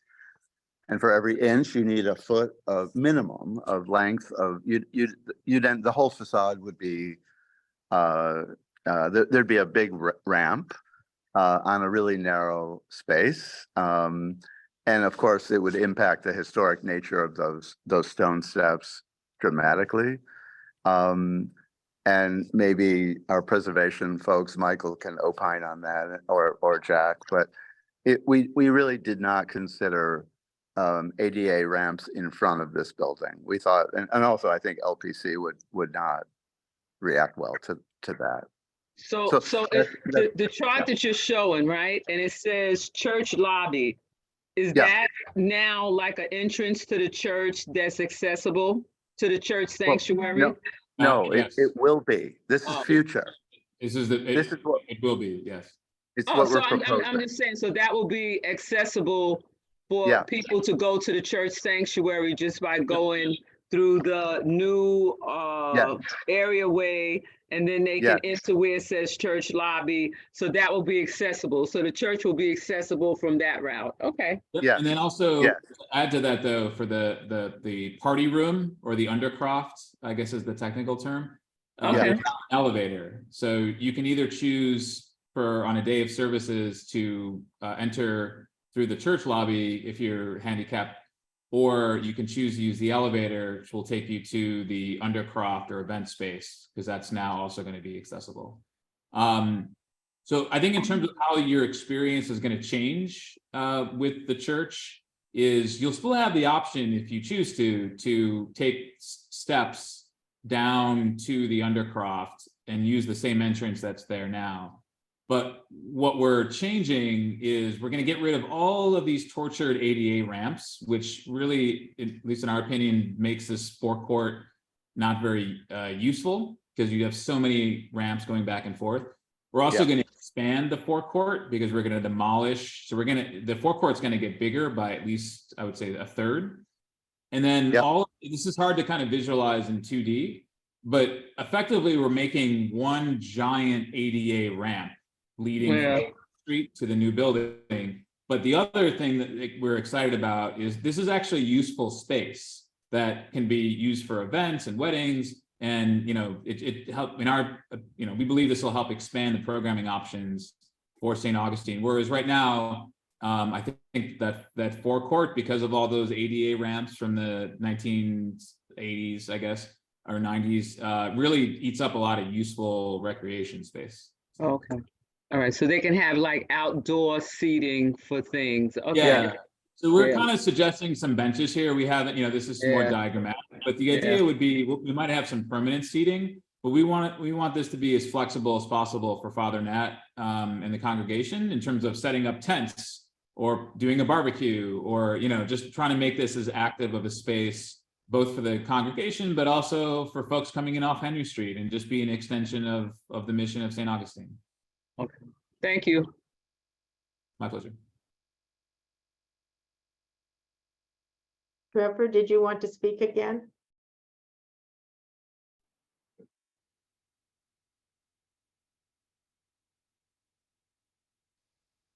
Yes, I did. There's no way for me to respond because obviously the chat is disabled. So I just have to leave my hand up, but I'll be quick because I know you have to take a vote. If you do not have a CBO partner, I advise you to look early on, primarily because a lot of buildings have made the mistake, especially when you're involving former homeless, of not having a community-based organization to handle the social services. I know there's a church there, and I don't know if they want to take on that responsibility, but a lot of buildings have not partnered, and they run into a lot of problems where let's just say the police set up cars outside those buildings because there isn't a social provider. So if you haven't talked or partnered with one, I would urge you to do so unless the church wants to take on that responsibility. Trevor, that is an excellent point. So we've had some preliminary discussions with potential social service providers to accommodate both the formerly homeless portion of the project as well as the low-income senior, because they'll need extra services too. Correct. Again, we're a little early in the process, so we haven't made any commitments. But I'm gonna put up my contact info in this chat, and Trevor, I'd love for you to follow up with me if you have any recommendations or if you'd like to make any introductions, because we don't want to just get like a social service provider that is based in Midtown Manhattan and kind of services the whole city. We'd like to really find a group that's more focused, and and the Lower East Side is their home. So, well, when you presented to community board, I think a couple of years ago, I know before COVID, just as a courtesy, David Garza, the executive director of Henry Street, was on the call in your support. You could start you have an excellent memory. So we met with David a while back, and it's been a little while since we touched base with him. But again, our thinking was once we get basically approval from LPC, we're going to reach back out, and obviously Henry Street Settlement would be one of the groups at the top of our list. So and just strong as well. So. And just to urge that stays in place for quite a long time. A lot of time the services are provided like for the first 5 or 10 years, and then they disappear, and then the problems return, just to make sure there's some sort of funding stream so that stays in place for in perpetuity for the life of the building. That's all. And Sandra, I know you got to vote. Sorry, that's it for me. That's okay. No, Trevor, those are all really excellent points, because also too, these projects can be a little challenging because we're below kind of the threshold to use traditional supportive housing subsidy programs like ESHI in New York City 1515. So part of how you solve that equation is definitely reaching out and working with local nonprofits that have perhaps their own resources to help facilitate that. So, but again, I'm going to leave my info in the chat, so please reach out. Trevor, I thank you for the question also, but the church is willing and able to play that role. We are involved in this project because we wanted to bring more people around us and be involved in the community more than we are right now. So that's one of the reasons why we have started with that project, because that project was almost dead in the files until we resurrected it. So that's a good thing. Thank you for bringing that up. But the church is willing and able to take that challenge. Wonderful. Okay.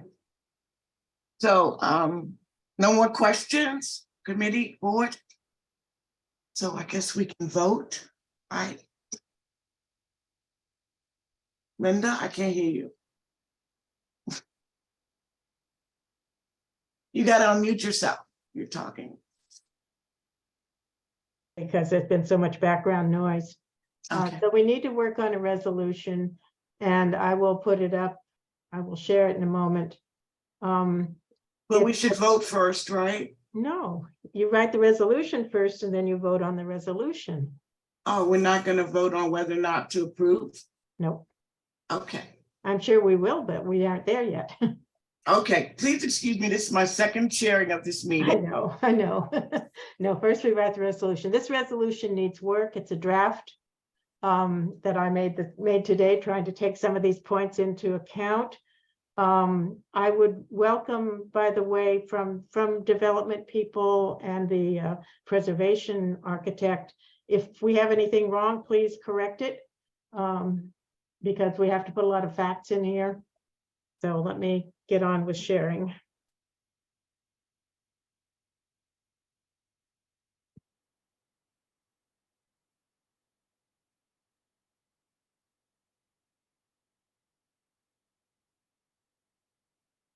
Tell me if you can see it.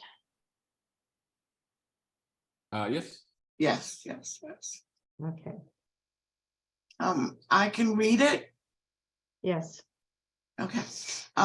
Whereas St. Augustine's Chapel, 290 Henry Street, was designated as a New York City landmark in 1966 and was listed on the National Register of Historic Places in 2006. And the church was constructed in 1829, architect John Heath, in the Georgian Gothic Revival and Federal styles. And whereas the designation report states that the chapel is built of small stones with the upper windows handsomely trimmed and banded to the stone walls with brick. And whereas the designation report also notes that the history of a small parish church such as this is the history of a neighborhood. And whereas in recent times, funding has been inadequate to support needed maintenance and repairs to the structure. And whereas the certificate of appropriateness application proposes repair and restorative work on the historic structure and demolition of non-contributing structures in return for new construction on the landmark protected lot to be funded by the developers. And whereas the proposed new construction will take the form of a 21 story, right? 21 story mixed use building at the rear of the church, providing approximately 119 affordable residential units, as well as a community facility spaces with offices and community space provided for use by the church. And whereas the base of the new building will be clad in brick to blend in with the schist of the church. Okay, of the church, while the remainder of the building is to be a lighter color. And whereas demolition of the existing non-contributing structure exposes a corner of the church and a previously covered stained glass window. And whereas I think it's 2 windows, right? Is it on both sides? There's a window on both sides that is covered? Just No. one? No. There's just one. Okay. Whereas the scope of work includes overall cleaning, repointing, repair cracks, and replacement of failed components. And whereas it is proposed to recreate the wood balustrade on the tower based on the 1881 rendering. And whereas under zoning resolution 74-711, the establishment of a program for continuing maintenance that will result in the preservation of the subject building. And whereas, so they be resolved. So do you see preservations or developers, do you see any thing that we should add in any of the whereas clauses? Or community members, Yeah, or committee members that we can change. or even members of the public, if you'd like to raise your hand.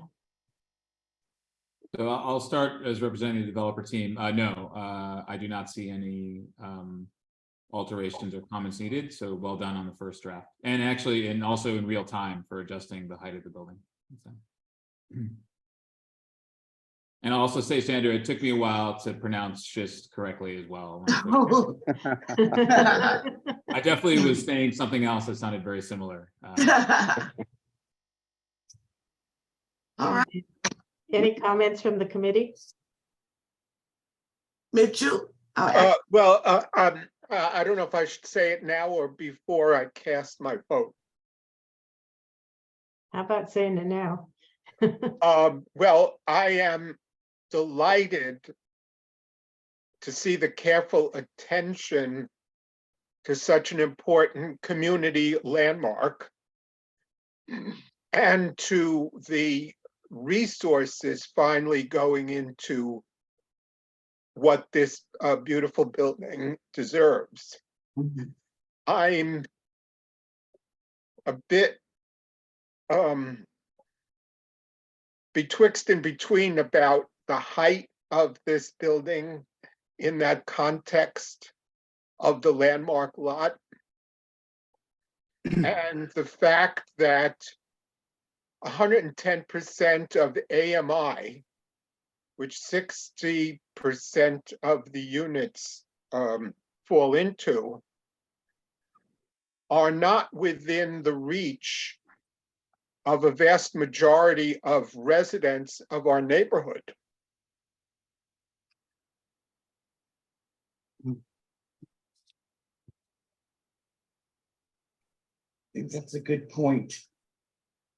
Yeah, it is a good point. You know, Very good point. we confronted this with the Essex Crossing development. There's a lot of 110% in there too. And that was 50%. Well, it's 50% affordable, but of the affordable, there are various levels, just as there are in this proposal. And many of them are at the high end.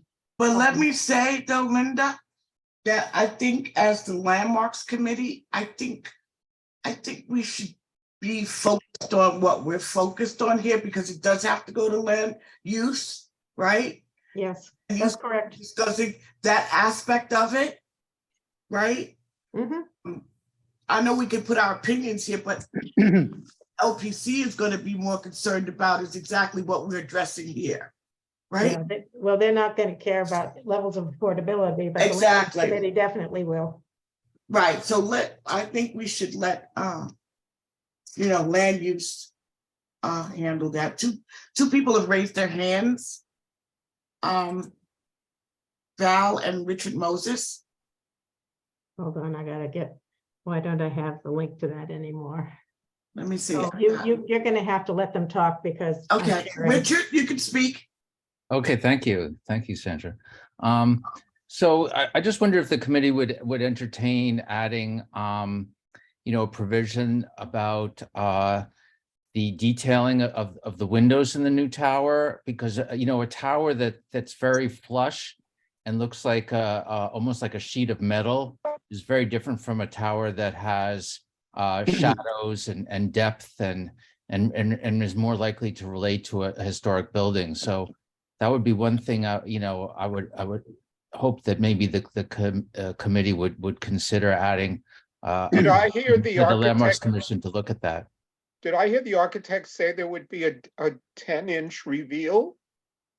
I said that would be in the lower zone because I wanted to create that sense of thickness and the very visible thickness of the lower darker gray, so as to relate to the kind of gravitas of the church. But we don't want to, excuse me, make a tower that's flush. And I know exactly what you're talking about. In terms of the window glazing coming towards the same plane as the panels. No, we would have a return, the panels would return, whether it's 4 inches or 6 inches or, I don't want it to be equal in depth to the brick because I want that contrast. I want the tower to look lighter, not only in color, but in weight. So we fully intend to recess the windows in the tower. It would be awful not to. So whether at this point you put in exact dimension, I don't know, but I would say it would be in the vicinity of 4 or 5 inches at least. It would Well- create a shadow line for sure.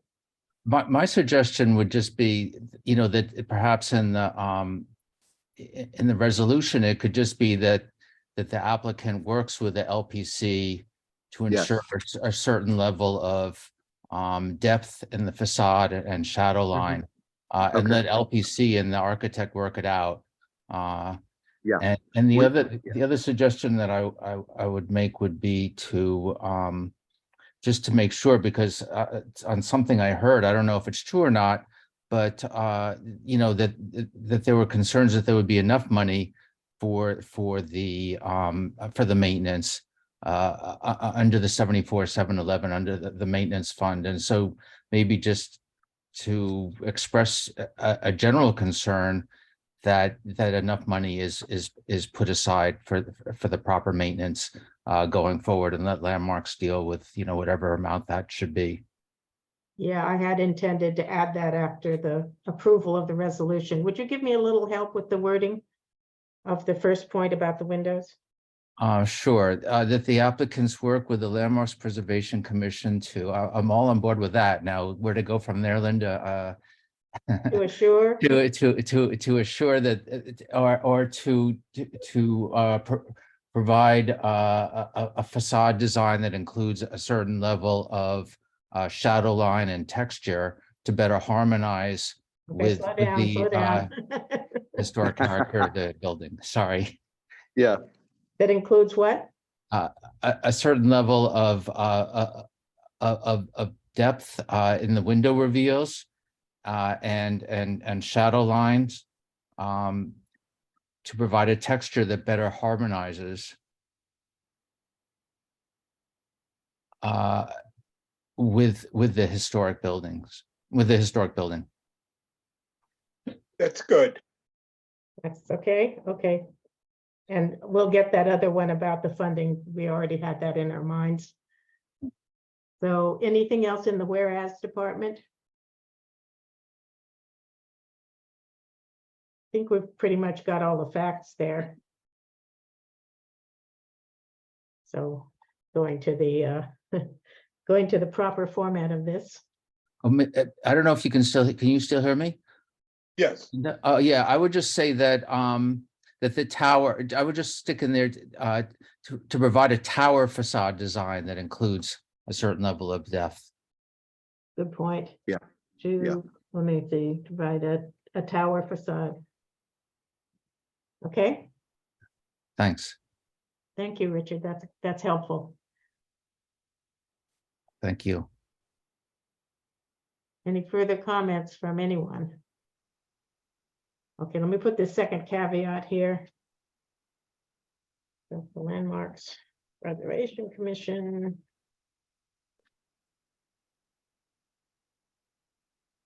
Assure that there will be adequate funding. Continuing.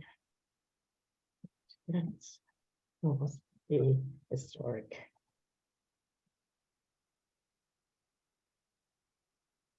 Does that say what it needs to say? Mitchell? Yeah, I just wanted to ask about where the money goes and who has control of it. In other words, all the resources benefiting St. Augustine's Church, are they earmarked specifically for only use of the church and the congregation rather than the larger, I'm not sure that diocese is the right word?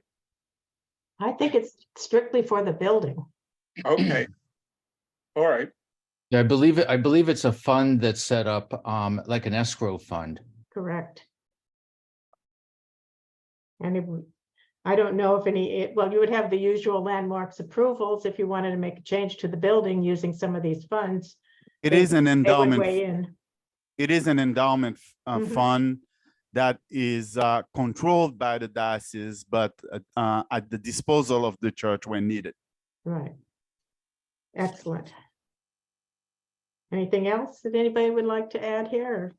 So Yeah. they couldn't use it for anything other than St. Augustine's? Correct. It's a big pool of money of different churches, that gives you a little bit more comfort in terms of income, interest, and things like that. But St. Augustine's will have a portion in that endowment that is dedicated to the use of the repairs. You have to understand that the priest is not there forever. That has a tendency to change, but the diocese is expected to always have that structure. So even if the priest is gone and then a new priest comes in and there are repairs to be done, because of that structure, the church will always have access to that money to do the repairs that are needed. Thank you. Okay, are we ready to vote? Yes, Do I hear any objection? Okay. So go ahead, Sandra. All those in favor of this, right? Is that how we vote? We could do it by attendance roll call, right? Yes, we could. Yes, let's do it by roll call and we can close out the meeting. First, Linda Jones, Yes. David Adams, Yes. Richard Gruber, Yes, with some reluctance. and I, yes. Who's she? So it's So it is passed. And passed. I guess all of you applicants know that the next step is this will go to the full board of the community board, and there will be a vote there to finally approve it before it's sent to the Landmarks Commission. Right, and that'll be on the final Tuesday of this month. Let me give you the exact day. It should be it will be May 23rd, Tuesday, May 23rd at 2:30, at 6:30. And you can look on the website and you can join. Okay, Thank you. so now we can adjourn. Thank you, everybody, for coming. Thank you. And just, on behalf of the presenters and the developer team, we just want to thank CB3 and all the public attendees this evening for your time and your comments. We appreciate your service. And we also recognize you could be doing other things with your Monday evening. So we just appreciate you choosing to spend the time to give us all the great feedback on our upcoming proposal.